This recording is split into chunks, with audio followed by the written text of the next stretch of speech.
All right, to continue on the theme of feedback. Yesterday I was the assistant referee on another soccer game, and I was the AR1, so I was right in front of the coaches. And as I listened to the coaches, as I do, because coaching is my primary interest, I realized after a while that the coach had almost nothing positive or anticipatory or informative in his feedback.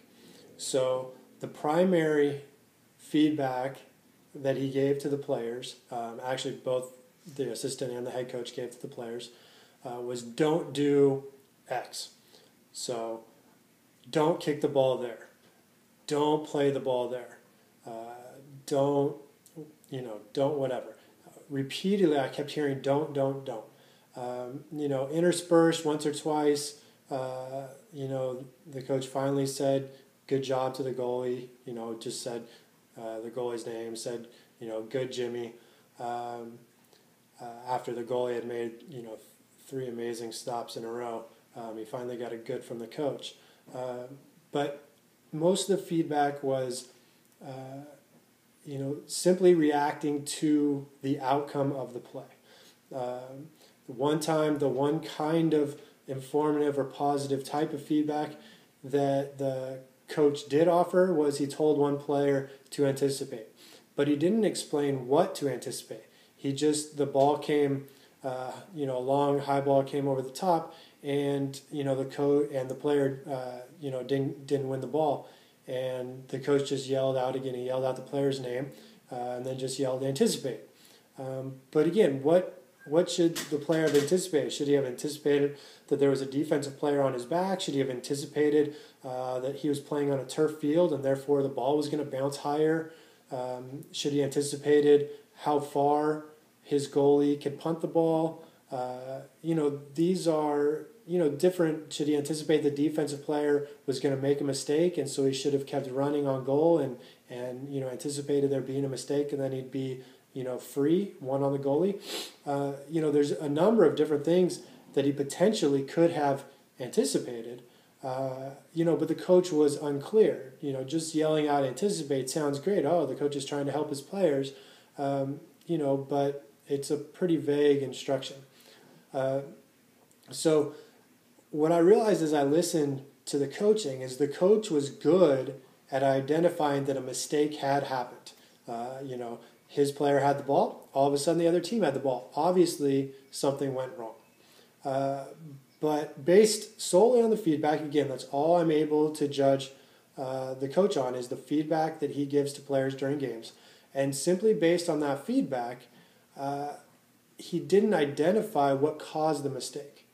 And he didn't provide instruction or informative feedback that would help that player on the next time the player was in that same or a similar situation.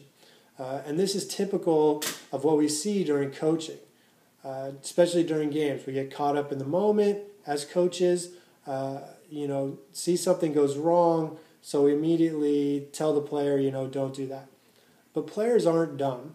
If I have the ball and I kick the ball and the other team steals the ball, I'm pretty sure that I didn't do the right thing. Now, did I not do the right thing because I passed the ball in the wrong direction? Did I pass the ball at the wrong time? Did I not kick the ball hard enough? So was it a physical or a technical mistake that I didn't use the right type of kick or I didn't kick it hard enough? Or was it more of a perceptual mistake? So I read the defense incorrectly or my timing with my teammate was wrong. These are different mistakes. And so simply pointing out and telling a player not to do something doesn't really help the player because, what part of that, kick should I not do again? Should I just never pass the ball again? Don't do that. Don't pass the ball there. Okay, so I should never pass the ball. Does that mean I should never pass the ball to that player? That I was attempting to pass it to. Let's say I was trying to pass it to my, right outside midfielder. Should I just not ever pass the ball to my right outside midfielder? Maybe I was trying to play the ball in advance of him. Should I only kick the ball to his feet and never pass the ball, trying to lead him toward the goal? Again, what is the mistake that I'm not supposed to do again? So simply identifying mistakes, typically that the player already has identified because the outcome of the play has also given the player feedback and told the player that something went wrong, doesn't really help a player. All it does is take a player who's already probably upset a little bit with himself because he made a mistake, or maybe disappointed or frustrated or something, and add to that disappointment, add to that frustration. Because now not only am I mad at myself for making a mistake, but my coach is yelling at me about a mistake that I already know that I made. So really there's no information that coach is giving me that's helping my performance. It's simply adding to the negative. So when we're going to give feedback, rather than saying don't do something, which we tend to, I've read studies or, read textbooks, saying that, the brain doesn't differentiate between do and don't. So like if you're thinking to yourself before shooting a free throw, don't miss short, inevitably you're going to miss that short because the brain's not going to perceive the do or the don't, it's going to perceive the miss short. So it's to me, it's a poor instructional technique to simply use don't anyway. Even if I,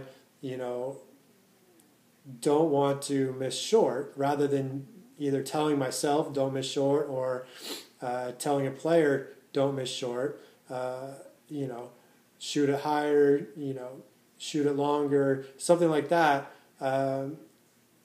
Talking in the positive of what we actually want to happen as opposed to what we don't want to happen is a better instructional technique. But beyond that, if I'm a coach giving feedback to a player, the feedback needs to contain information. There is a time and place where I just want to be positive with my team and give some positive reinforcement, especially if maybe we fall behind or maybe a player's hanging his head or her head because the player made a mistake. So maybe I just want to build that player up real quick, and give some non-informative positive reinforcement. It's okay, you got it next time. Focus on the next play, head up. You're good. Whatever the feedback might be, it's positive reinforcement without a lot of information. And there is a time and place to use that. I would say there is a time and place to use, depending on the age especially, some form of negative feedback. If a player is not playing hard enough, I think it's acceptable to get on a player, about his or her effort, or potentially, his or her body language or his or her, behavior towards a teammate, something like that. There is a time and place, where you can get on a player a little bit, which potentially could be construed as negative. But the vast majority of the feedback that we should give as coaches should be geared towards giving information. And so if we're not sure what caused the mistake, so, the player kicked the ball in the wrong spot, the other team got the ball, if we don't have some information to give that player to help them avoid a mistake in the future, better just to let it go. There's no sense saying, don't do that, repeatedly throughout a course of a game.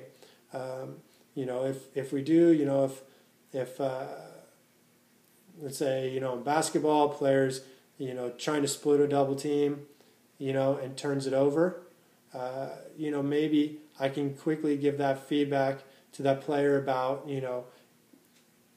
knowing when to split a double team or split a trap, okay? Or what's my other option? Maybe I should have extended the trap. Maybe instead of they exposed the ball too much to the trapping defender and didn't protect it. Maybe they need to get lower with the ball. There's a number of things that a player that potentially could have caused that mistake that I could use to help that player to prevent the same mistake happening again. I can give them information. And if I wasn't sure what caused it, hey, let's go. We're good. Okay, next time, next play.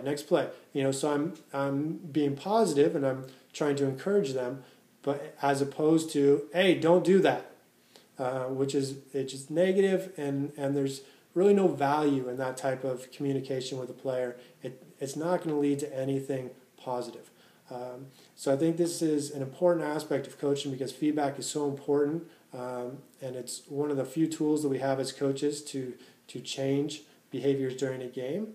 And so the more that we can identify the actual mistake as opposed to simply relying on the outcome, and then give informative feedback to players, that's going to help those players to perform better.